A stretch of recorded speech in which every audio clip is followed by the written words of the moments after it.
पूजनीय संत समाज सदगुरु अभिलाष देव जी के प्रसंगों पर इन दिनों जो चर्चा चल रही है उसी को आज पुनः आगे बढ़ाते हैं। इस समय का प्रसंग है गुरुदेव के साहित्य। कल महर्षि पतंजलि कृत योग दर्शन का भाष्य जो सदगुरु अभिलाष साहेब जी ने परख भाष्य के नाम से लिखा है, उसके आगे चर्चा है धनी धर्म साहेब के अमृत उपदेश। सदगुरु कबीर साहब के तत्काल बाद एक महान संत हुए हैं धनी धर्म साहब, जिन्हें धर्मदास जी साहब कहते हैं कुछ लोग। वे सदगुरु कबीर साहब के लिए इतना विरह भाव में जीवन जिए। जब से सदगुरु के दर्शन हुए तो ऐसा लगता है कि सदगुरु कबीर से उन्होंने साक्षात दर्शन किया है। तो उनका एक ही ग्रंथ है, और ग्रंथ क्या है, उन्होंने सदगुरु के भक्ति भाव में बहुत से वचन बनाए हैं भजन के रूप में, और उसी का संकलन है यह पुस्तक। तो गुरुदेव जी ने उस पर काम किया है। तो उस पुस्तक का नाम है श्री धर्म साहब जी के अमृत उपदेश। सदगुरु कबीर साहब जी के बाद श्री श्रुति गोपाल साहब, श्री भगवान साहब, श्री जगन्नाथ साहब, और फिर उस परंपरा में बाद में श्री धनी धर्म साहब हुए। तो इन चार का नाम आता है। अन्य तीन की वाणियाँ तो नहीं हैं, लेकिन धर्म साहब जी के विचार वाणियाँ हैं। तो उसी पर गुरुदेव जी ने ये काम किया है। तथागत बुद्ध क्या कहते हैं। तथागत बुद्ध के शरीरांत के 450 बाद उनकी वाणियों का संकलन किया गया, जिसे त्रिपिटक कहते हैं। तो ये तीन ज्ञान की पिटारियाँ इन्हें कहा जाता है। सुत्त पिटक, विनय पिटक, अभिधम्म पिटक। सुत्त पिटक के खुद्दय निकाय के अंतर्गत एक ग्रंथ आता है धम्म पदम। ये जो तीन पिटारियाँ कही गई हैं ये बहुत विशाल हैं सब, और इसमें भी सुत्त पिटक का खुद्दय निकाय एक बहुत बड़ा समझ लीजिए अध्याय है, और उस अध्याय में ये ग्रंथ है धम्म पदम। और धम्म पदम ज्ञान तथा अमृत उपदेशों से पूरा भरा हुआ है, जो तथागत बुद्ध के विचारों को विशेष रूप से वहाँ पर संकलित किया गया है। और उस पर गुरुदेव जी ने जो काम किया है, ये सब पाली भाषा में है। गुरुदेव ने जो काम किया उसका नाम है तथागत बुद्ध क्या कहते हैं। श्री राम लक्ष्मण प्रश्नोत्तर, यह छोटी पुस्तिका है। अयोध्या के वैष्णव संत श्री रघुनाथ दास जी महाराज कृत विश्राम सागर में से जो खास कुछ पॉइंट थे, तो उसको गुरुदेव जी ने श्री राम और लक्ष्मण प्रश्नोत्तर के रूप में जो दिया है बहुत महत्वपूर्ण है। सदगुरु श्री राम सूरत साहेब जी के ग्रंथों की टीका। जब गुरुदेव जी गृह त्याग किए तब तक सदगुरु राम सूरत साहेब जी की थोड़ी सी कुछ वाणियाँ रहीं। थोड़े दिनों बाद ही जब गुरुदेव जी उन वाणियों को पाए तो उस पर कुछ काम करने लगे। तो बड़े गुरुजी सदगुरु राम सूरत साहेब जी को फिर थोड़ा सा और भाव जगने लगा, उत्साह हुआ, और वे नई नई वाणियाँ और बनाने लगे। और फिर इधर गुरुदेव उसकी टीका व्याख्या भी करने लगे, और थोड़े दिनों में फिर एक ग्रंथ हो गया। वही ग्रंथ विवेक प्रकाश नाम से फिर तैयार हुआ।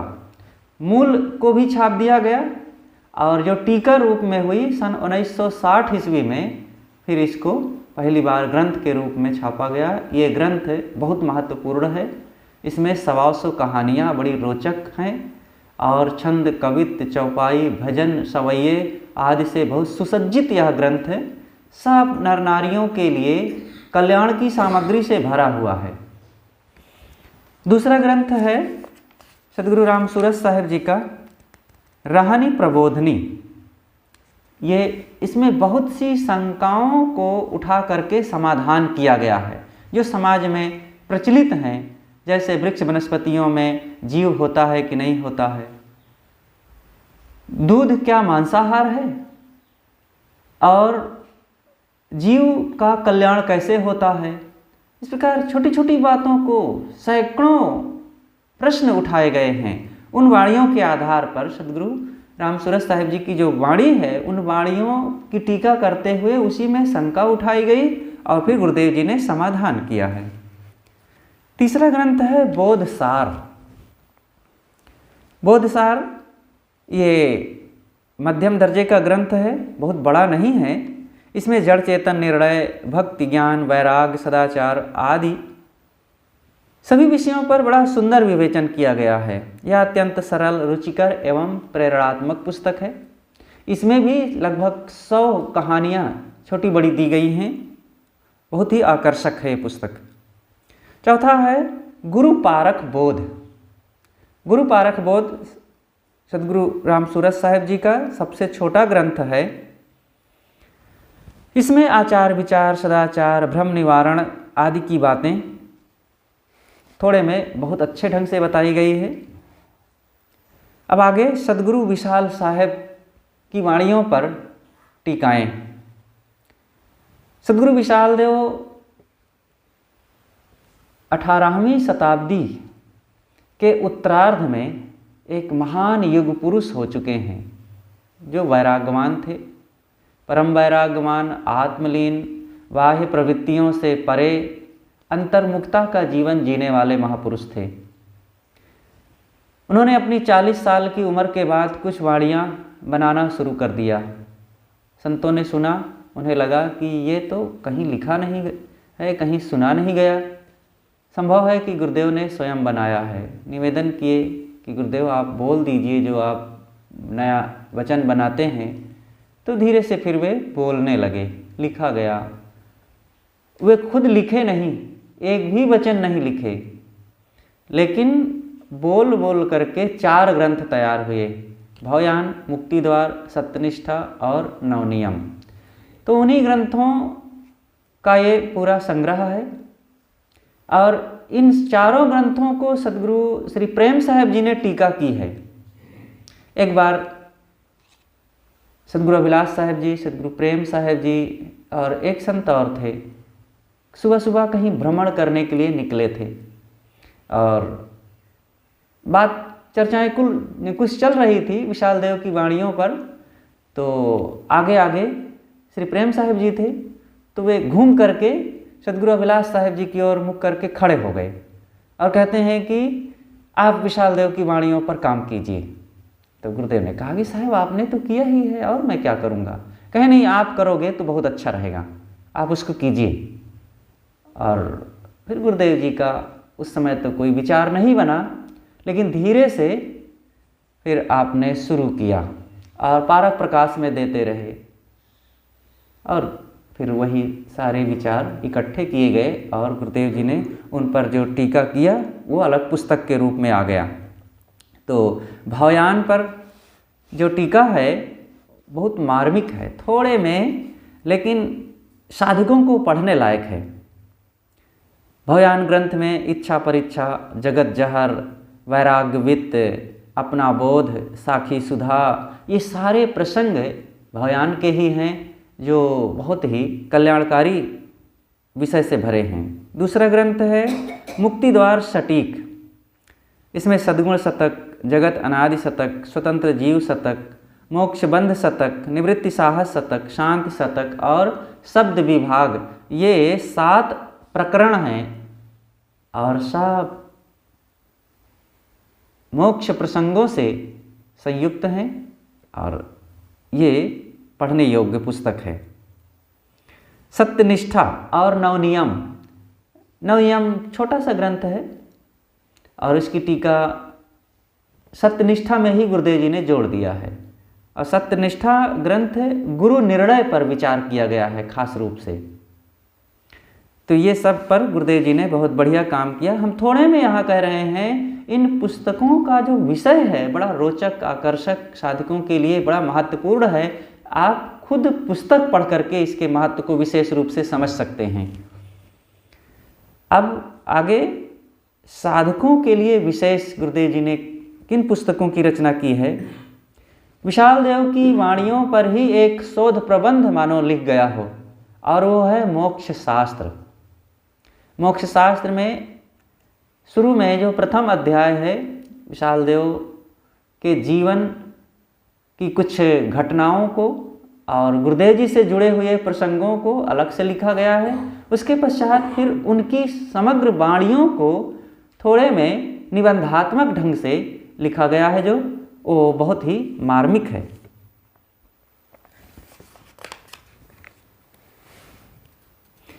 कल्याण पथ, सद्गुरु विशाल देव के ही समक्ष समय समय से गुरुदेव जाते रहते थे। तो विशाल देव निर्णय के बड़े प्रेमी थे और मुमुक्षुओं से वे बहुत प्रेम रखते थे। और जब जाने कि अभिलाष दास एक अच्छे साधक, आत्म चिंतन और आत्म स्थिति की गहराई में निरंतर इनकी प्रगति होती जा रही, तब सद्गुरु अभिलाष साहब जी से बड़ा भाव रखते थे। और जब भी गुरुदेव जी जाते थे तो उनके अंतरंग हो जाते थे। तो विशाल देव कहते थे कि देखो, अब तुम आए हो तो कुछ ज्ञान की चर्चा होनी चाहिए। अब मैं ज़्यादा बोल नहीं पाता हूँ, शरीर में गर्मी रहती है, तो तुम बोला करो, और जहाँ ज़रूरत होगी मैं संभाल लूँगा, सुधार दूँगा। तो गुरुदेव जी खुल गए और फिर उनके सामने बोलते थे। और उन्हीं जो बोले हुए प्रसंगों को गुरुदेव जी बाद में आकर के लिख लिया करते थे। और वो सारे लेख कल्याण पथ नाम की पुस्तक के रूप में आ गए हैं। कुछ लेख हैं जो अलग से भी लिखे गए हैं। इस पुस्तक में 54 लेख हैं जो मुमुक्षु साधकों के लिए अमृत स्वरूप है। आप लोगों ने पढ़ा है कल्याण पथ? हाँ, तो ये बहुत महत्वपूर्ण है। अगला ग्रंथ है शाश्वत जीवन। ये साधकों का प्रसंग चल रहा है।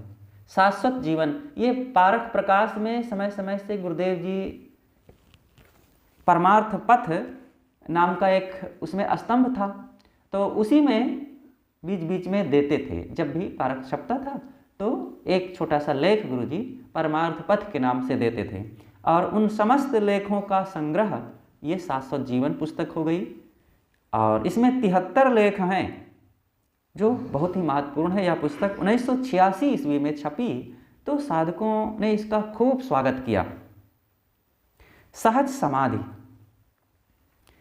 सहज समाधि पुस्तक, ये बीजक के 5वें प्रकरण कहरा, जो पहला कहरा है उस पर विशेष रूप से टीका व्याख्या के रूप में लिखा गया है, और जो बहुत ही मार्मिक है। उसके बाद फिर 1-2 पद और जो उसी प्रसंग से जुड़े हुए अन्य हैं, जैसे कि डगमग छाड़ दे मन बौरा और संतों सहज समाधि भली, इस ढंग से उसमें दिया गया, और ये बहुत ही महत्वपूर्ण है।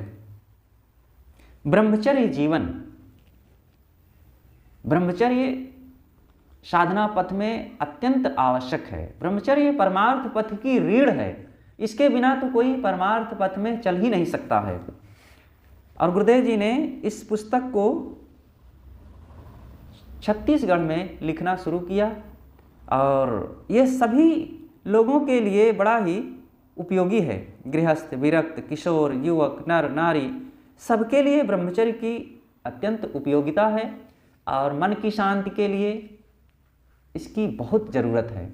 किसी भी दिशा में आगे बढ़ना हो, सफल होने के लिए ब्रह्मचर्य का पालन बहुत आवश्यक है। इसके बिना कोई भी साधक अपने उद्देश्य में सफल हो ही नहीं सकता है। तो ये पुस्तक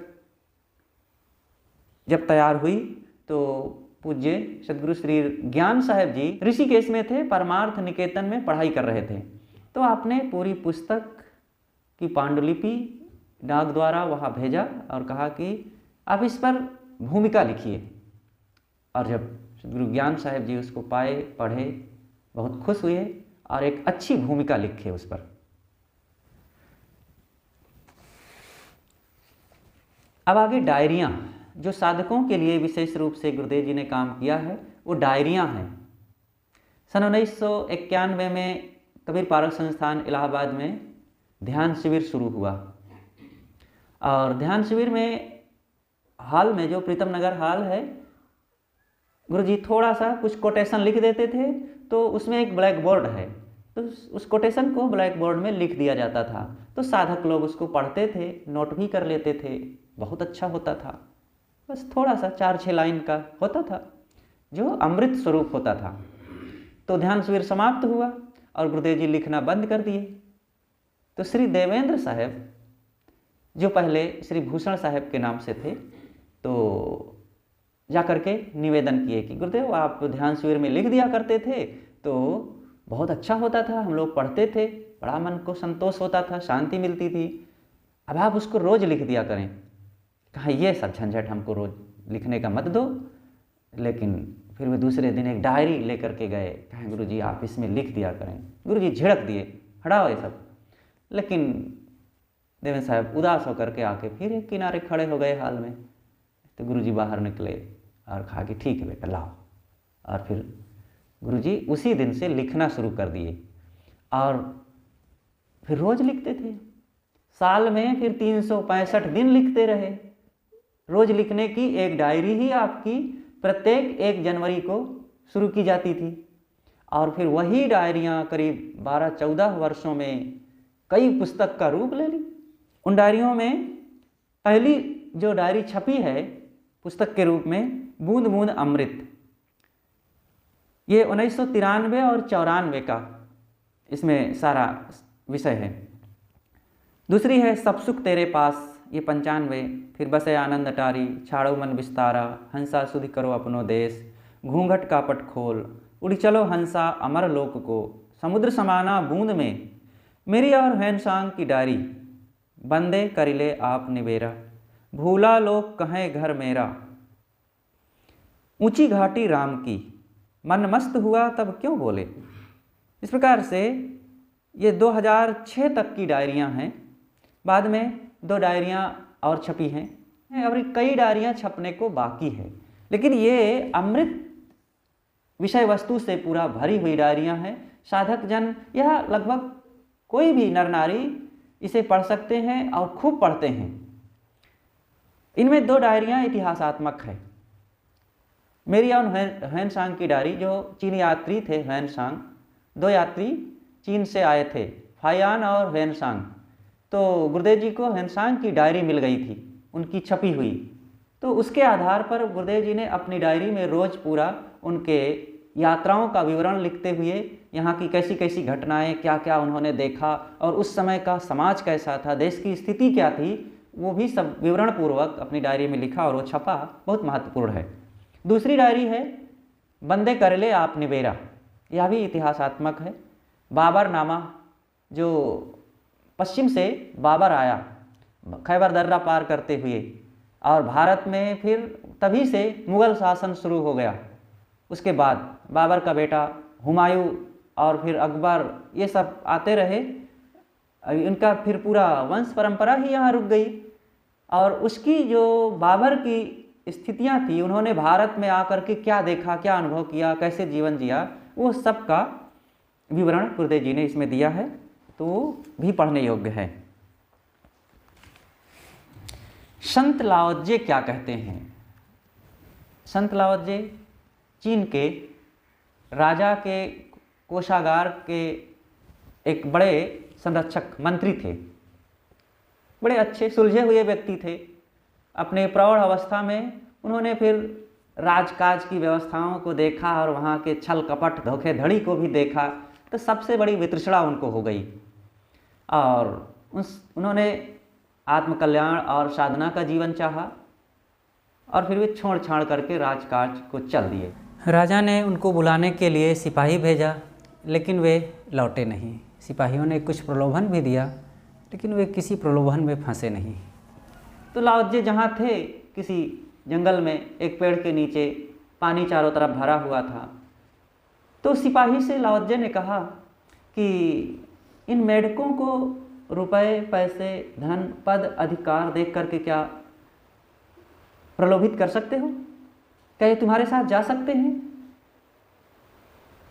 उन्होंने कहा नहीं। कहा फिर मुझे क्यों प्रलोभित कर रहे हो?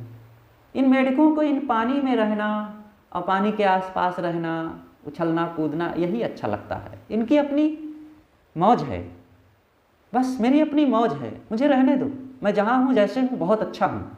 और फिर राजा के इस बात को अस्वीकार कर दिए। और फिर वहाँ पर अनेक बार राजा का आमंत्रण और कुछ विषय आते ही रहते, छोड़ छाड़ कर सब चल दिए। एक बैल की सवारी किए और चल दिए और दूर दूर देश चले गए, उस राज को ही छोड़ दिए। बॉर्डर पार करते समय वहाँ का जो सिपाही था उन्होंने कहा मुझे कर दीजिए तभी आप पार कर पाएंगे। उन्होंने कहा मेरे पास तो कुछ है नहीं। कहें जो है आपके पास वही दीजिए। कहें कुछ भी नहीं। कहें महाराज आपके पास ज्ञान है, आप मुझे ज्ञान दे करके जाइए। और वहीं पर उन्होंने 1-2 दिन रुक करके 81 सूत्र लिख दिया और वो 81 सूत्र ही पुस्तक के रूप में हो गए और वो अंग्रेजी में अनुवाद हुआ और अंग्रेजी से फिर हिंदी में अनुवाद किया गया। और इस कार्य के लिए गुरुदेव जी के शिष्य श्री देवेंद्र साहब जो ब्रह्मचारी रूप में उस समय थे, उन्होंने बहुत मदद किया और फिर उस हिंदी से फिर गुरुदेव जी ने काम किया और बहुत ही महत्वपूर्ण काम हुआ। इस पुस्तक का नाम है संत लाओत्जे क्या कहते हैं।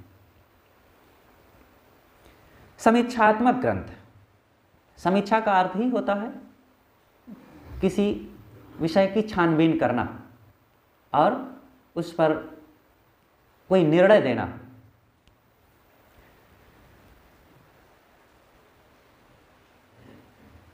रामायण रहस्य। भारत और भारत के बाहर जितनी भी रामायणें बनी हैं, करीब 2 दर्जन के आसपास रामायणें बनी हैं, लेकिन भारत में 2-3 रामायण ही ज़्यादा प्रसिद्ध हुई हैं। वाल्मीकि रामायण, अध्यात्म रामायण और रामचरितमानस। तो गुरुदेव जी ने इन सब का लेखा जोखा किया और तुलनात्मक भी लिखा। कब से किस ढंग से राम कथा का शुरुआत हुई और किन लोगों ने किस ढंग से लिखा और बढ़ा चढ़ा करके कैसे लिखा, तो ये पढ़ने योग्य पुस्तक है। आदि महाकाव्य जो रामचरित का है वो है वाल्मीकि रामायण और वाल्मीकि रामायण बहुत थोड़े में है। इसको फिर अध्यात्म रामायण में श्री राम शर्मा एक हुए हैं नदिया जिला के बंगाल में, उन्होंने लिखा और वहाँ पर फिर उनका अवतारी रूप शुरुआत कर दिया। बाद में फिर गोस्वामी जी हुए और गोस्वामी जी ने फिर खूब बढ़ा चढ़ा करके लिखा।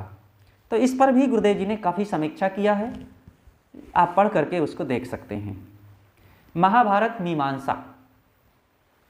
महाभारत भारतवर्ष का दूसरा बृहत्काय महाकाव्य है। इसमें 1 लाख श्लोक हैं। इसमें राजा भरत के वंशज कौरव पांडवों का काफ़ी कुछ इतिहास मिलता है, उनकी जीवन गाथा मिलती है। श्री कृष्ण के दिए गए उपदेश गीता भी इसी में समाई हुई है और एशिया की हजारों कहानियों का भी उसी में उल्लेख आया है जो अतिशयोक्ति से भरा हुआ है।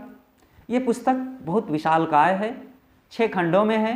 गुरुदेव जी ने इस पर काम किया और 19 अगस्त 2010 में आपने लिखना शुरू किया और 12 अगस्त 2011 तक इसको लिख करके समाप्त किए और यात्रा करते करते छत्तीसगढ़, काठमांडू, नेपाल, गुजरात, राजस्थान, दिल्ली, कोलकाता आदि आदि क्षेत्रों में आप इसे लिखते हुए करीब करीब साल सवा साल में पूरा किए और विशालकाय ग्रंथ है। ये बहुत महत्वपूर्ण है। हमारे महाकाव्यों का भारतवर्ष में जो रामायण और महाभारत है, इन दोनों पर गुरुदेव जी ने बहुत अच्छा काम किया है। गीता सार। गीता 700 श्लोकों का ग्रंथ है। उसमें से खास खास प्रसंगों को जो साधना से जुड़ा हुआ विशेष विचार हैं, श्लोक हैं, उन पर गुरुदेव जी ने छांट करके 326 श्लोकों पर लिखा है जो तथ्यपूर्ण है। इसकी भूमिका बड़ी रोचक और बहुत महत्वपूर्ण है। उसी को गुरुदेव जी ने अलग से एक पुस्तक के रूप में छाप दिया है, श्री कृष्ण और गीता। उपनिषद सौरभ। हमारे देश में जो वेदों के बाद वो आरण्यक ग्रंथ, ब्राह्मण ग्रंथ, सूत्र ग्रंथ, स्मृति ग्रंथ, उसके पश्चात जो बहुत सुलझे हुए विचारों से भरे हुए हैं वे हैं उपनिषदें। और उपनिषदें 100 से अधिक हैं, लेकिन खास रूप से 11 उपनिषदें हैं। ईश, केन, कठ, मुंडक, मांडूक, ऐत्रेय, तैत्रेय, बृहद्रढ़क आदि ये 11 उपनिषदें हैं। इन समस्त उपनिषदों पर गुरुदेव जी ने जो काम किया है उस पुस्तक का नाम है उपनिषद सौरभ, जो हमारे ऋषियों के द्वारा कैसे आत्मचिंतन किया गया है, उनकी साधना की शैली क्या थी, उस समय की विषय वस्तु क्या थी, जीवन जीने का ढंग क्या था, बहुत थोड़े में बहुत बढ़िया ढंग से आया है और अध्यात्म रस से भरा हुआ। मानस मणि, मानस, रामचरित मानस जो गोस्वामी तुलसीदास जी का एक ग्रंथ है, उसमें से खास खास पात्रों से बहुत प्रेरणा मिलती है। जैसे श्री राम के जीवन आचरण से क्या प्रेरणा मिलती है, लक्ष्मण के जीवन आचरण से, सीता जी के, रावण के जीवन आचरण से, मंदोदरी के और भी अनेक पात्रों के जीवन आचरण से क्या शिक्षा मिलती है, उन प्रसंगों को यहाँ पर चुना गया है और लिखा गया। इस पुस्तक का नाम है मानस मणि। मानस में फैले हुए जो रत्न थे उसको चुना गया, तो इस पुस्तक का नाम ही मानस मणि दिया गया। तुलसी पंचामृत, गोस्वामी जी के 5 ग्रंथ हैं। तुलसी सतसई, दोहावली, विनय पत्रिका, कवितावली और वैराग्य संदीपनी, जो रामचरित मानस के बाद ये 5 ग्रंथ और हैं। तो इन ग्रंथों में से जो खास खास प्रसंग हैं, जो महत्वपूर्ण हैं, सबके लिए उपयोगी हैं, तो उन प्रसंगों को इस तुलसी पंचामृत में दिया गया है। ये 5 ग्रंथ और उनमें से अमृत मानो खोज करके निकाला गया है। तो यह भी बहुत ही महत्वपूर्ण है। कृष्ण कौन, यह पुस्तक संसार के महापुरुष, एक पुस्तक जो गुरुदेव जी के है उसमें से अलग एक संदर्भ है, उसको छाप दिया गया है। इस छोटी सी पुस्तिका में बताया गया है कि महाराज श्री कृष्ण एक क्रांतिकारी, महान, साहसी युग पुरुष थे। वे किसी से रासवास नहीं किए हैं। जो लेखकों, कवियों ने, विद्वानों ने श्री कृष्ण को रसिया बना करके रखा है, ये उनके साथ बहुत बड़ा अत्याचार करना है। एक तरफ उनको भगवान मानते हैं, परमात्मा मानते हैं, अवतारी मानते हैं, और दूसरी तरफ उनको रसिया बना करके पराई लड़कियों के साथ नाचना, कूदना, चंचल और ऐसी भाव भंगिमा करते हुए व्यक्त किया गया है, जो बहुत बड़ा अनर्थ है। तो इस पुस्तक में इस बात को बताया गया है कि श्री कृष्ण का कैसा स्वरूप था, उनका व्यक्तित्व कैसा था। वेद क्या कहते हैं? 4 वेद हैं हमारे देश के, ऋग, यजु, साम, यजुर और अथर्व। तो इन वेदों में बहुत सी ऐसी बड़ा हवा बना करके रखा गया था। वेद में ये लिखा है, और वेद अपौरुषेय है, वेद परमात्मा ने भेजा है। कौन परमात्मा ने भेजा है? कहाँ परमात्मा बैठा है? और फिर वो प्रेस छापा खाना खोल रखा है क्या? सब मनुष्यों के, ऋषि मुनियों के बनाए हुए ये सब ग्रंथ हैं। और उसमें क्या विषय वस्तु है वो आप वेद क्या कहते हैं सदगुरु अभिलाष साहेब जी की लिखी हुई पुस्तक में आप देख सकते हैं बड़ी सरलता से। और बहुत अच्छा ये ग्रंथ है। उस हजारों वर्ष पूर्व वैदिक ऋषियों ने कैसी सोच रखा और कैसे जीवन जिया, उनके साधना की क्या विषय वस्तु थी, वो सब इसमें आ गया है। उस समय के रीति रिवाज क्या थे। वैदिक राष्ट्रीयता, ये वेद क्या कहते हैं पुस्तक के 3 प्रसंगों को अलग से छापा गया है। और वो प्रसंग है मातृभूमि, राजा, सभा और समिति। इन तीनों को एक करके एक छोटी सी पुस्तक के रूप में दिया गया है वैदिक राष्ट्रीयता के नाम से। शंकराचार्य क्या कहते हैं? आद्य स्वामी शंकराचार्य यहाँ के एक महान साधक, संत, सन्यासी हो चुके हैं, जो बाल ब्रह्मचारी साधक थे। और उनकी कई पुस्तकें हैं। उसी पुस्तकों में से विवेक चूड़ामणि नाम की एक पुस्तक है, और जो साधनात्मक है लेकिन अद्वैत ब्रह्मवाद से भरा हुआ है। तो उसमें जो खास प्रसंग थे साधनात्मक, कल्याणकारी, उनको चुन करके गुरुदेव जी ने 470 श्लोकों को टीका व्याख्या करके 66 संदर्भों में एक पुस्तक की रचना की। यह पुस्तक 19 अगस्त 2006 में इलाहाबाद में गुरुदेव जी ने शुरू किया और 8 मार्च 2007 ईस्वी को छत्तीसगढ़ के आमदी धमतरी के पास जो पड़ता है गांव में छवि माता के घर में पूरा किया। आज छवि माता अभी जीवित हैं, लेकिन ऐसा कुछ दुर्भाग्य कि वे अस्वस्थ काफ़ी दिनों से चल रही हैं और बिस्तर पर पड़ी हैं।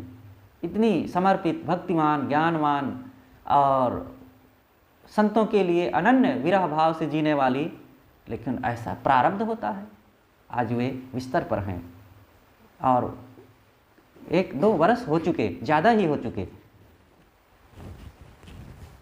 अष्टावक्र गीता। अष्टावक्र गीता वेदांत का मुख्य ग्रंथ है। इसका लेखक एक उच्च कोटि का परम वैरागवान जीवन मुक्त संत था। इसमें केवल कल्याणार्थियों के लिए सामग्री दी गई है। गुरुदेव जी ने इसमें जो बीच बीच में जड़ चेतन एकता की बातें थी, उन बातों को छोड़ दिया है। शांति इच्छुक साधकों के लिए यह भाष्य एक जहाज का काम करता है। भवसागर में जैसे पार होने के लिए जहाज काम आता है, वैसे यह ग्रंथ है साधकों के लिए एक बहुत ही कल्याणकारी विषय वस्तु ये प्रदान करता है। ये मनन करने योग्य है। अब आगे आता है प्रवचन आलेख। गुरुदेव जी प्रवचन करते थे जो बहुत ही सुनने योग्य होते थे। सद्गुरु अभिलाष साहिब जी के प्रवचन क्या पूछना, आपके प्रवचनों को सुनने के लिए दूर दूर से लोग आते रहे। और ये कोई बाद का विषय नहीं, शुरू से आप जब बोलते थे तो जैसे भंवरे फूलों की सुगंधी पाकर के चारों तरफ से मड़राते चले आते हैं, वैसे आपके प्रवचनों को सुनने के लिए चारों तरफ से भक्त, श्रोता, संत लोग इकट्ठे हो जाया करते थे और उन प्रवचनों को सुने और प्रवचन समाप्त। कोई रिकॉर्डिंग नहीं हुआ करती थी, तो लोगों को लगता था कि क्या गजब का विषय रहा और आज ऐसे विचार सुनने को मिले। धीरे धीरे फिर वो रिकॉर्डिंग होना शुरू हुआ और इसके लिए पहले ही बताया गया कि श्री देवेंद्र साहब ने काम शुरू किया था। और फिर रिकॉर्डिंग हो जाने के बाद लोग सुनते थे, लेकिन लगा कि सब लोगों को रिकॉर्डिंग सुनने की सुविधा नहीं होती है। अगर ये पुस्तक के रूप में आ जाते तो बहुत अच्छा होता। तो कुछ कुछ प्रवचनों को लिखना शुरू किया गया और इस प्रवचनों को लिखने में एक साधक हुए हैं श्री रामकेश्वर जी। ये घर में रहते थे, नौकरी करते थे, लेकिन गुरुदेव जी के लिए अनन्य प्रेम रखते थे। जब ये 18 साल के थे तभी गुरुदेव जी एक बार कलकत्ता में थे, तो रामकेश्वर जी एक घूर पर पारक प्रकाश पत्रिका का कुछ अंश पाए, उसको पढ़े, बहुत प्रभावित हुए और उसमें पता लिखा था। पता के आधार पर कलकत्ता का पता था, वहीं से छपती थी वो पत्रिका। तो पत्र लिखे और अपनी भावना को भी व्यक्त किए। गुरुदेव जी पाए और बहुत खुश हुए, फिर जवाब दिए। फिर वो मिले आकर के समय से, बहुत फिर समर्पित हो गए गुरुदेव जी से जुड़ करके। फिर उन्होंने कहा कि गुरु जी, मेरे मन की 3 भावनाएं हैं, 3 कामनाएं हैं। पहली कामना यह है कि आपके प्रवचनों को मुझे 100 से 100 प्रवचन कम से कम लिखना है। गुरु जी ने कहा कि ठीक है। दूसरी क्या कामना है? उन्होंने कहा कि मुझे 1 लाख लोगों को भोजन कराना है। कहा ये बात गलत। गुरुदेव ने सीधा कहा ये बात गलत है। तीसरी क्या कामना है? तो उन्होंने शायद याद नहीं आ रहा क्या कहा। हाँ ठीक है, साधना करने के लिए शायद कहा, या पारक प्रकाश के सदस्यों को जोड़ने के लिए शायद कहा था। तो कहा ये ठीक है कि इससे लोगों को लाभ होगा और तुम्हारा लाभ होगा, लेकिन जो 1 लाख लोगों को भोजन कराना है ये साधक के लिए उसकी साधना में विघ्न उत्पन्न करेगा। तुम लोग भोजन कराओगे और कुछ लोग खुश होंगे, कुछ लोग स्वार्थी मानेंगे और फिर इसके लिए तुम्हें तमाम प्रवृत्ति लेना पड़ेगा। बेकार की बात। अरे जब जैसे समय आएगा करा देना, खिला देना। ये सोच के मत रखो कि 1 लाख लोगों को खिलाऊंगा। तो श्री रामकेश्वर जी बहुत मेहनत किए और उन्होंने 100 प्रवचन लिखने के लिए सोचा, लेकिन वे करीब करीब 300 प्रवचन लिखे जो छप चुके हैं और वे 600 प्रवचन लिख चुके और रात दिन मेहनत करते थे। बड़ा उनका योगदान है गुरुदेव जी के विचारों को समाज में लाने के लिए। और वो प्रवचन के रूप में पहले वो कलम से लिखते थे, फिर कंप्यूटर खरीदे, कंप्यूटर पर लिखना शुरू किए। गर्मी में रात भर वे लिखते रहते थे। तो उन्हीं के प्रवचनों को पुस्तक के रूप में दिया गया है। और भी कुछ लोगों ने लिखा। तो वे पुस्तकें हैं स्वभाव का सुधार। यही बनवाएंगे। मनुष्य के जीवन में स्वभाव ही उसकी बहुत महत्वपूर्ण चीज़ है। और इस पुस्तक में 13 प्रवचन है और 13 में से स्वभाव का सुधार भी एक प्रवचन का नाम है। तो इन 13 को छापा गया। दूसरी पुस्तक है गृहस्थ धर्म। इसमें भी 13 प्रवचन है जो बहुत महत्वपूर्ण है। सत्य की खोज, इसमें भी 13 प्रवचन हैं। कबीर खड़ा बाजार में, सुख सागर भीतर है। लोग बाहर खोजते रहते हैं, कहीं तीर्थों में, मंदिर मस्जिद में और अनेक स्थलों में। वो तेरे ही अंतस्थल में सुख सागर लहराता है, पर तू विपन्न हो करके दर दर ठोकर खाता है। तो सबके अंदर सुख का सागर लहरा रहा है। तो इसी पर गुरुदेव जी ने एक बार प्रवचन किया था और उन प्रवचनों को लिख करके छापा गया और वो पुस्तक का नाम ही दे दिया गया है सुख सागर भीतर है। मन की पीड़ा से मुक्ति। संसार में मनुष्य मन की व्यथा से ही परेशान है और ये पुस्तक एक 23 लेखों का संग्रह है और बहुत महत्वपूर्ण है। अमृत कहाँ है? अमृत वस्तु जाने नहीं, मगन भया सब लोए। लोग अमृत अमृत बहुत कहते हैं, लेकिन अमृत बाहर नहीं। आपका स्वरूप अमृत है, आपके मन की निष्कामता अमृत है। इस प्रकार से ये 16 प्रवचनों का लेख है। अमृत कहाँ है? ये पुस्तक। 13 साहेब है घट भीतर, यह भी एक पुस्तक है। कबीर का प्रेम, यह पुस्तक 21 जनवरी 2000 ईस्वी को गांधी भवन भोपाल में दिए गए गुरुदेव जी का एक प्रवचन है। छोटी पुस्तक है ये। भोपाल में गुरुदेव जी का करीब 8-9 बार कार्यक्रम हुआ, 5-5 दिनों का। कभी कभी तो वहाँ के गृह मंत्री, मुख्यमंत्री और अनेक विधायक और सांसद भी कभी कभी, ये तो सब रहते ही थे। आम पब्लिक भी हुआ करती थी। बहुत विशाल कार्यक्रम और विद्वानों का कार्यक्रम होता था। उन्हीं में से एक प्रवचन एक बार गुरुदेव जी ने दिया था, तो इसको लिखा किसी साधक ने और वो छापा गया। धर्म और मजहब, ये धर्म और मजहब ही तो लड़ने की जगह बन गई है और इस पर गुरुदेव जी ने जो लिखा प्रवचन किया है उसको छापा गया। 7 लेखों का ग्रंथ है। जीवन का सच्चा आनंद, एक बहुत महत्वपूर्ण पुस्तक है। यह भी प्रवचनों की है। कबीर संदेश, सन 1977-78 के आसपास गोरखपुर के रेलवे विभाग में गुरुदेव का प्रवचन कार्यक्रम अनेक बार हुआ। सन 1978 ईस्वी में कबीर पर्व नाम से 6 फरवरी को बैडमिंटन हॉल में आपका प्रवचन हुआ, जिसे लिपिबद्ध कर कबीर संदेश नाम से छापा गया। ये बहुत ही महत्वपूर्ण छोटी सी पुस्तिका है, लेकिन पढ़ने योग्य है। स्वर्ग और मोक्ष, प्रेम में स्वर्ग और अनासक्ति में मोक्ष है, ये गुरुदेव जी का सूत्र ही था और इसी पर गुरुदेव जी ने एक विशाल प्रवचन किया, जो कवि पारक संस्थान इलाहाबाद के वार्षिक अधिवेशन में किया गया है। और दूसरा एक प्रवचन जो नवापारा के वहाँ के अधिवेशन में किया गया। इन दोनों को छापा गया स्वर्ग और मोक्ष के नाम पर। विष्णु और वैष्णव, विष्णु वैष्णवों के उपास्य देवता माने गए हैं और किस ढंग से इसकी शुरुआत हुई, किस ढंग से ये पूज्य हुए और इनके पूजने से क्या लाभ होता है, इस पर एक गुरुजी ने प्रवचन किया है। वो पुस्तक के रूप में आई है, बहुत महत्वपूर्ण है। वैराग्य त्रिवेणी, ये एक पुस्तक है। मैं थोड़े मैं हेडिंग केवल सुना रहा हूँ, तो इन पुस्तकों की विषय वस्तु को आप जानें और इसका मनन चिंतन करें। आज पुस्तकों की रुचि लोगों की घटी है, लेकिन देखिए कि हमारे इस सिद्धांत में हमारे गुरुदेव ने वर्तमान के इस समाज को और आने वाली पीढ़ी के लिए क्या क्या विषय वस्तु प्रदान की है। तो गुरुदेव जी ने वैराग्य त्रिवेणी पर काम किया है। वो कौन सी चीज़ है? नाथ परंपरा में आज से 1000 वर्ष पूर्व भर्तृहरि जी नाम के एक महापुरुष हो चुके हैं। वे पहले राजा थे।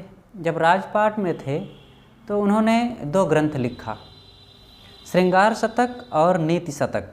लेकिन जब राजपाट छोड़ करके संन्यास्त हो गए तो उन्होंने वैराग्य शतक लिखा।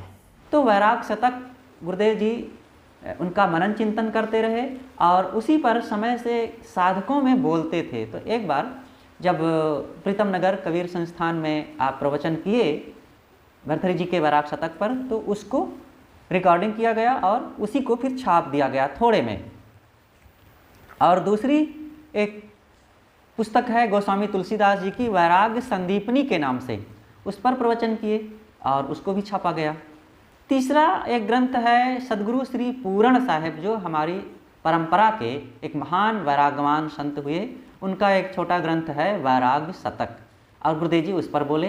इन तीनों को इकट्ठा छापा गया, थोड़े में है, तो उस पुस्तक का नाम है वैराग त्रिवेणी। संपादन, संपादकीय ग्रंथों को गुरुदेव जी के यहाँ पर दिया जा रहा है। पारक प्रकाश नाम की एक पत्रिका गुरुदेव जी सन 1972 ईस्वी में शुरू किया, जो कलकत्ता प्रभात प्रेस से छपती रही।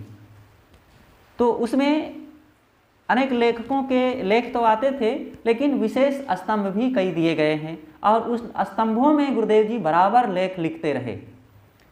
तो उन लेखों को अलग से करीब 25 वर्षों के बाद छाप दिया गया, तो कई पुस्तकें उसमें बन गई हैं। उन्हीं लेखों में से जो पुस्तकें बनी हैं उसको हम यहाँ पर देते हैं। ये ब्रह्मभूत सकल जग खाया, भूत प्रेत जादू टोना मंत्र तंत्र लोग कहते हैं ये होते हैं, परेशान करते हैं और आकर के लोगों के यहाँ से चीज़ें उठा ले जाते हैं अथवा रोगी बना देते हैं।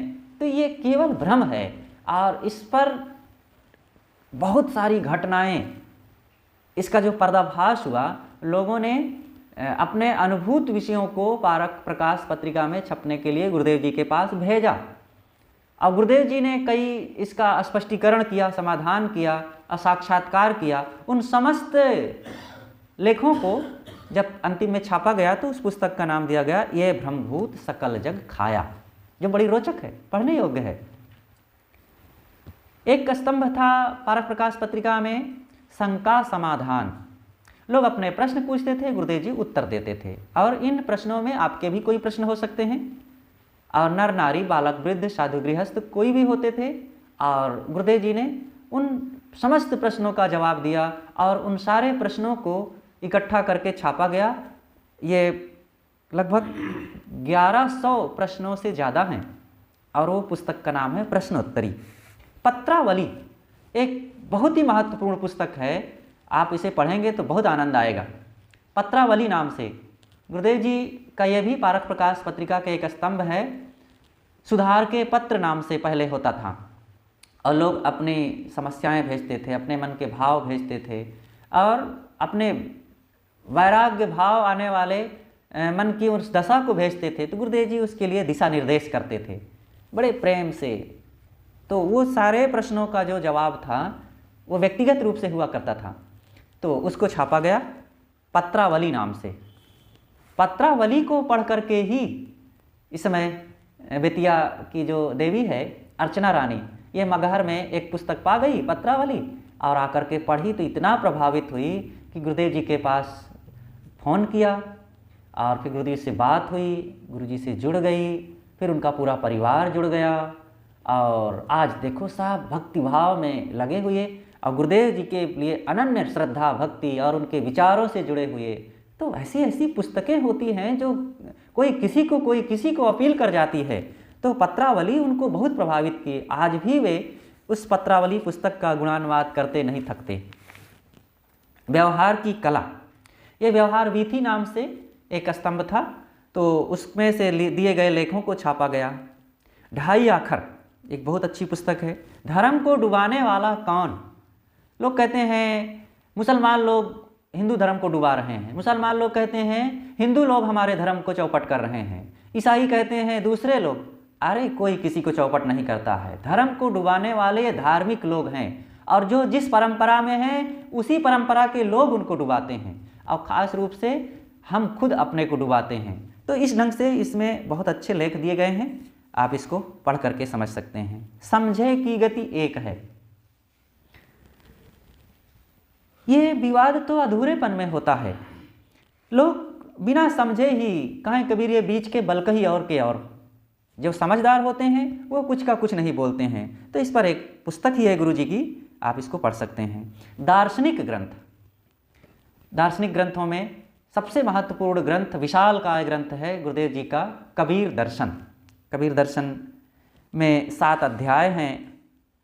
प्रथम अध्याय ही है बीजक मंथन, दूसरा अध्याय है पारखी संतों का परिचय, तीसरा अध्याय है पारक सिद्धांत, और चौथा अध्याय कबीर पंथ का संक्षिप्त इतिहास, और छठा अध्याय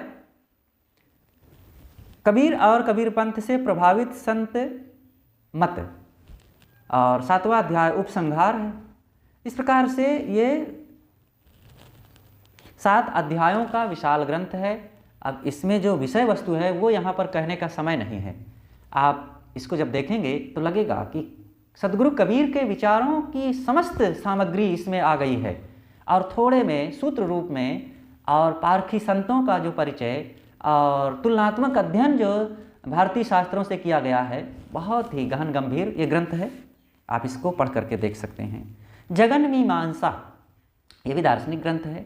गुरुदेव जी के पास अनेक प्रकार के लोग, सामान्य और विद्वान तक आते थे, अनेक प्रश्न करते थे।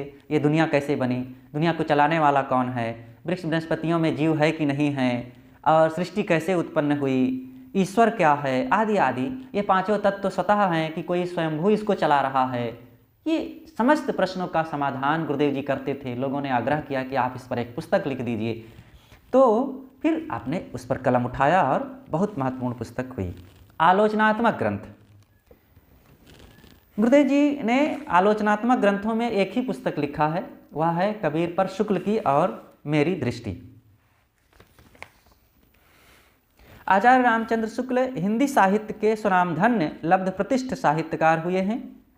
आपने हिंदी साहित्य का इतिहास तथा कई अन्य पुस्तकें लिख करके हिंदी साहित्य को काफ़ी आगे बढ़ाया है, परंतु कबीर साहब को समझने के लिए आपने काफ़ी पूर्वाग्रह और अनुदारता का परिचय दिया है। यहाँ तक कि कबीर के विचारों को अभारती एवं जन समाज में उच्छृंखलता फैलाने वाला तक कह डाला है। कबीर साहब को उन्होंने कहा कि ये अभारती विचार के व्यक्ति हैं और ये व्यक्ति समाज में उद्दंडता उच्छृंखलता फैलाने वाले हैं, ऐसा कह डाला है सदगुरु कबीर साहब को। गुरुदेव जी ने जब उनकी बातों को पढ़ा, उनके उस पुस्तक को पढ़ा, तब फिर आपको अच्छा नहीं लगा, और फिर आपने उस पर फिर एक लेख ही लिखा, बड़ा लेख, जो पुस्तक के रूप में आया, और आप इसको देख सकते हैं। यह पुस्तक सन 1984 में छपी और ये अब तक करीब 7 बार छप चुकी है, और इसे विद्वानों ने और विश्वविद्यालय के विद्यार्थियों ने और आम पब्लिक ने खूब पढ़ा, और बहुत ही रोचक पुस्तक है। सिद्धांत निरूपण के ग्रंथ, सिद्धांत निरूपण के बहुत सारे ग्रंथ हैं, मैं केवल नाम उनका दे देता हूँ। जैसे कि कबीर जीवन दर्शन, ये पहले कबीर जीवनी नाम से छपी थी, तो ये अब कबीर जीवन दर्शन नाम से है। कबीर का व्यक्तित्व और कर्तृत्व, कबीर का सच्चा रास्ता, कबीर साहब, ये संसार के महापुरुष नाम की एक पुस्तक है गुरु जी की, उसका एक लेख है कबीर साहब नाम से। आप किधर जा रहे हैं, ये 40 छोटे छोटे लेखों का संग्रह है, और इसकी विषय वस्तु ही बिल्कुल अलग तरीके की है। आप इसको जरा देखेंगे, आप बिना पूरा पढ़े छोड़ ही नहीं पाएंगे। आप किधर जा रहे हैं, हितोपदेश समाधान, बाबा और जिज्ञासु नाम के 2 पात्र बनाए गए हैं, और जिज्ञासु प्रश्न पूछता है, बाबा उत्तर देते हैं, और इसमें गुरु जी के जीवन की घटित घटनाएं भी हैं और स्वतंत्र रूप से लिखे गए लेख भी हैं, जो बड़ी छोटी पुस्तक लेकिन बहुत ही उपयोगी है। अहिंसा शुद्धाहार, लोग हिंसा करके जो आहार ग्रहण करते हैं, उस पर गुरुदेव जी ने लिखा है अहिंसा शुद्ध आहार क्या है। ध्यान क्या है, गुरुदेव जी जब ध्यान शिविर शुरू किए तो एक बार कलकत्ता गए और वहीं पर एक पुस्तक लिख करके आ गए, और यहाँ आकर के ध्यान शिविर लगने के पहले ही उसको छाप दिया, और उस पुस्तक का नाम है ध्यान क्या है। हिंदू कौन, हिंदू की उत्पत्ति कहाँ से हुई, ये शब्द कहाँ से चला, और हिंदू किसे कहा जाना चाहिए, क्या हिंदू कोई संप्रदाय है, क्या हिंदुत्व कोई व्यक्ति ने चलाया है, इस सब का एक इतिहास चला है, ये लंबी परंपरा है इसकी। और जो आज हिंदू हिंदू रट रहे हैं लोग, इस पुस्तक को जरूर उन्हें पढ़ना चाहिए। नास्तिक कौन, ये कबीर दर्शन का एक लेख है। योग क्या कहते हैं, आनंद की ओर एक छोटी सी पुस्तिका है, उपन्यासात्मक है, बहुत रोचक है। आध्यात्मिक साधकों के लिए, वैराग्य पथ पर चलने वालों के लिए बड़ी उपयोगी पुस्तक है। सरल शिक्षा, मैं कौन हूँ, मैं कौन हूँ एक पुस्तक, ये गुरुदेव जी बहुत पहले लिखे हैं। कमदा नाम का एक गांव है, वहाँ पर गुरुदेव जी थे और एकांत में रहते थे। गर्मी के दिन थे, एक बगीचे में जाकर पेड़ के नीचे खाट डाल करके रहते थे। तो वहीं पर आपने 1-2 दिन में ही ये पुस्तक को लिख दिया था। ये उत्तर प्रदेश गोंडा जिला में कमदा गांव पड़ता है, वहाँ मैं गया हूँ अभी 5-6 साल पहले, विनय जी साथ में थे। तो वहाँ जब गया तो जब पूछा गांव का नाम, ये क्या नाम है इस गांव का, तो बताए, तब तुरंत मुझे याद आ गया कि अच्छा गुरुजी यहीं पर रह करके मैं कौन हूँ पुस्तक लिखे हैं। जीवन क्या है, जीवन एक हमारी अबूझ पहेली है। हम जीवन को जीते चले जाते हैं, लेकिन इसी को नहीं समझ पाते हैं ये जीवन के रहस्य क्या हैं। इस पर छोटे छोटे कई संदर्भों में गुरुदेव जी ने एक छोटी पुस्तिका लिखी है। कबीर कौन, अद्वैत क्या है, लोग अद्वैतवाद पर बहुत चर्चा करते हैं, तो गुरुदेव जी ने इस पर एक पुस्तक ही लिखा, अद्वैत क्या है। सरल बोध, छोटे छोटे सूत्रों का कोटेशन है ये। स्त्री बाल शिक्षा, माँ बहनों बेटियों के लिए बहुत ही महत्वपूर्ण पुस्तक है ये। गुरुदेव जी ने इसे बहुत पहले ही लिखा है और इसको फिर शायद 6वें या 7वें संस्करण में फिर से पूरी तरह से उसको आद्योपांत लिखा वर्तमान परिप्रेक्ष्य के आधार पर। तो ये पुस्तक अब तक करीब 16-17 संस्करण निकल चुके हैं। आप इसे पढ़ेंगे, बहुत अच्छा लगेगा। संत कबीर और उनके उपदेश, ये गुरुदेव सदगुरु कबीर साहब की पूरी वांग्मय पर एक शोध प्रबंध है। जैसे विशाल देव के वांग्मय पर मोक्ष शास्त्र लिखा गया है, वैसे कबीर वांग्मय पर संत कबीर और उनके उपदेश है। ये करीब करीब 450 पेज की होगी और बहुत महत्वपूर्ण पुस्तक है, आप इसे देखेंगे। कबीर का पारक सिद्धांत, कबीर दर्शन पुस्तक जो है उसका एक अध्याय ही है। पारक समाधि क्या है, यह एक छोटी पुस्तक है, विशाल देव की वाणियों पर आधारित, बहुत ही साधकों के लिए उपयोगी ग्रंथ है। सपने सोया मानवा, संत कबीर और उनके उपदेश का एक संदर्भ है, आप इसको देख सकते हैं। संत कौन, जो दुखी नहीं होता वो सच्चा संत है, ये इस पुस्तक का प्रथम वचन ही है। और फिर आगे इसकी जो रूपरेखा बनाई गई है बड़ी उपयोगी है। पहले इस पुस्तक को संत महिमा नाम से छापा गया था, बाद में गुरुदेव जी ने संशोधित करके संत कौन नाम दिया। ईश्वर क्या है, ईश्वर का बड़ा एक हो हल्ला चल रहा है दुनिया में, इस पर गुरुदेव जी ने लिखा, जागत नींद न कीजे, ये बिस्तर पर सोने वाली नींद के लिए नहीं, जो मोह नींद, अज्ञान नींद और भ्रम अंधविश्वासों की नींद में सो रहे हैं, उन सोने वालों के लिए गुरुदेव जी ने लिखा है, जागत नींद न कीजिए।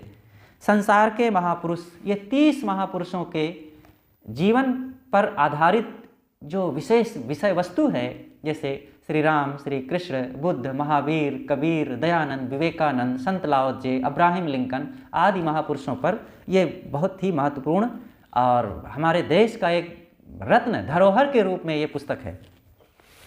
फुले और पेरियार, साउथ में, दक्षिण भारत में 2 महापुरुष हुए हैं जो भारतीय समाज के लिए और यहाँ पिछड़े वर्ग लोगों के लिए बहुत बड़ा काम किए हैं और अंधविश्वास निर्मूलन पर उन्होंने बहुत बड़ा काम किया है। फुले जी और पेरियार जी, उस पर आपकी पुस्तक है। कबीरपंथी जीवनचर्या, ये कहने के लिए तो है कि कबीरपंथियों के लिए, लेकिन मानव मात्र के लिए है, हमारी दिनचर्या कैसी होनी चाहिए। तथागत बुद्ध क्या कहते हैं, सटीक, जो बुद्ध क्या कहते हैं, पुस्तक जो टीका है उसका मूल और उसका भावार्थ केवल अलग से छाप दिया गया है, तो ये थोड़े में मनन करने के लिए साधकों के लिए बहुत उपयोगी है। बुद्धि विनोद, नेपाल में एक विद्वान हुए हैं पंडित लेखराज पौड्याल, तो उन्होंने एक पुस्तक लिखा है बुद्धि विनोद, तो उसका नेपाली में ही अनुवाद किया है श्री आज्ञा साहेब जी ने। अब नेपाली में मूल और नेपाली में उसका अनुवाद, उसका अर्थ किया गया। तो गुरुदेव जी ने उस नेपाली को हिंदी में किया और हिंदी का जवाब भी फिर हिंदी में दिया, और श्री आज्ञा साहेब जी का भी उसमें उद्धृत किया, पौड्याल जी का भी उद्धृत किया। इस प्रकार से ये बहुत अच्छा तथा बहुत महत्वपूर्ण ग्रंथ है, इसको आप देख सकते हैं, बहुत मनन करने योग्य है। एक पुस्तक है जिंदा बोध प्रकाश। राजस्थान में एक संत हुए हैं श्री गरीब साहब, जो महान संत हो चुके हैं, तो उन्होंने लिखा है जिंदा बोध प्रकाश। और जिंदा बोध प्रकाश की टीका गुरुदेव जी ने किया है, और जो कवि पारस संस्थान से नहीं छपती है, क्योंकि उसके उत्तराधिकारी राजस्थान के श्री गरीब साहब जी के शिष्य हुए हैं। तो उन्हीं के एक शिष्य हैं श्री तेजराम लाडना, अनेक बार वो मिलते रहते थे। तो उन्होंने गुरुदेव जी से आग्रह किया कि साहब आप इस पर काम कर देंगे तो ये पुस्तक फिर से जीवित हो जाएगी, नहीं तो सब वैसे पड़ी है, कोई मनन चिंतन नहीं करता। तो गुरुदेव जी ने उसको टीका कर दिया और फिर वे ले जा करके वहाँ छपवाए। गुरुदेव जी के जो ग्रंथ हैं, आपने जो लिखा वो तो समाज में चल ही रहा है। बहुत से लोगों ने प्रभावित होकर के बहुत से ग्रंथों को अपनी अपनी भाषाओं में भी अनुदित किया, और उन पुस्तकों को किस भाषा में किन किन लोगों ने किन पुस्तक को अनुदित किया है उसको हम थोड़े में यहाँ दे देते हैं। जैसे बीजक व्याख्या, ये गुजराती में लिखी गई है। इसको साध्वी विजया साहब ने लिखा है। इनकी और भी कई पुस्तकें हैं, कबीर अमृतवाणी, ढाई आखर, गुरु पारख बोध, ध्यान क्या कहते हैं, कबीर संदेश, कबीर का प्रेम, ये इन पुस्तकों को गुजराती में अनुवाद किया है। बाबू भाई एक वहाँ सज्जन हुए हैं, अभी हैं, वे बहुत अच्छे पुरुष हैं, गुरुदेव जी से बहुत अभिन्न रूप में जुड़े हुए थे। इन्होंने गुजराती में श्री कृष्ण और गीता को श्री कृष्ण अने गीता नाम से अनुवाद किया है। दूसरी पुस्तक है धर्म को डुबाने वाला कौन, तो गुजराती में इन्होंने लिखा है धर्म ने डुबारनार कोण, ये गुजराती पुस्तक है। दीप सिंह भाई हुए हैं, इन्होंने 2 पुस्तकों का अनुवाद किया है, मैं कौन हूँ को हूँ कौन छू, जीवन क्या है जीवन सुछे, ये गुजराती में। निमित भाई पटेल एक हुए हैं, इन्होंने 2 पुस्तकों को किया है, स्त्री बाल शिक्षा को स्त्री बाल शिक्षा के नाम से, और ईश्वर क्या कहते हैं ईश्वर सूछे के नाम से। नडियाद में एक मठ है संत राम मंदिर जिसे कहते हैं, वहाँ के एक संत हुए हैं श्री ज्ञानदास जी महाराज। उन्होंने गुरुदेव जी की एक पुस्तक का अनुवाद किया है गुजराती में, शाश्वत जीवन। संत श्री शीलेंद्र साहब, गुरुदेव जी की एक पुस्तक है व्यवहार की कला, इस पर गुजराती में अनुवाद किया है। रीटा मैन जो विजया साहब, साध्वी विजया साहब हैं, उनकी भाभी हैं, तो उन्होंने संत कबीर और उनके उपदेश को गुजराती में अनुवाद किया है, संत कबीर अने एमना उपदेश के नाम से लिखा। अंग्रेजी में भी आपकी पुस्तकें हैं, मैं कौन हूँ को हु एम आई, जीवन क्या है, व्हाट इज लाइफ, शाश्वत जीवन का, इटर्नल लाइफ, संत कबीर और उनके उपदेश का, Sant Kabir and his teaching, Kabir Amritvani का, कबीर अमृतवाणी, व्यवहार की कला का, आर्ट ऑफ ह्यूमन बिहेवियर, और गुरुदेव जी के विचारों पर आधारित बीजक मूल का इंग्लिश पद में आपने अनुवाद किया है। बीजक मूल द बीजक ऑफ कबीर नाम से है, ये विदेशों में ज़्यादा चलती हैं ये पुस्तकें। तो इस प्रकार से लखीन परियानी गुरुदेव जी के एक अनन्य प्रेमी थे, भक्त भी थे, और आपके लिए बहुत श्रद्धावान योग्य पुरुष थे। अभी पिछले साल उनका शरीर छूट गया है। तो अंग्रेजी में कई पुस्तकों का आपने 7 पुस्तकों का अनुवाद किया है। श्री प्रेम प्रकाश जी ने गुरुदेव जी की बीजक टीका का अनुवाद किया है अंग्रेजी में, और बीजक व्याख्या के साखी प्रकरण का भी अनुवाद किया है। और भक्त श्री जी.सी. वर्मा लखनऊ के एक सज्जन हुए हैं, तो इन्होंने कबीर जीवन दर्शन का अंग्रेजी में अनुवाद किया है।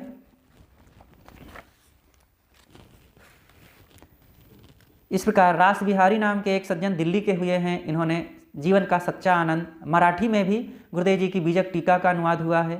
पिंपलकर जी ने मैं कौन हूँ जीवन क्या है मराठी में, मी कौन आहे जीवन काय आहे नाम से किया है। बंगला भाषा में भी आपकी पुस्तकों का श्री राजगीर घोष एक सज्जन थे जो कलकत्ता में बराबर मिलते रहते थे, उन्होंने मैं कौन हूँ को आमी के, और कबीर अमृतवाणी को बीरो कबीर वाणी, और कबीर कौन को कृष्ण के नाम से किया है अनुवाद। असमी भाषा में मैं कौन हूँ को मैं कौन नाम से एक सज्जन किए हैं। उड़िया भाषा में मैं कौन हूँ को मुँह किए नाम से। नेपाली भाषा में एक पुस्तक तुलसी पंचामृत का श्री घनश्याम करड़ेल घनश्याम वारी सिंह थापा के द्वारा हुआ है। इस प्रकार से गुरुदेव जी के साहित्य को गुरुदेव जी ने बहुत मेहनत किया, जीवन भर साहित्य की सेवा करते रहे और साहित्य से समाज की सेवा करते रहे।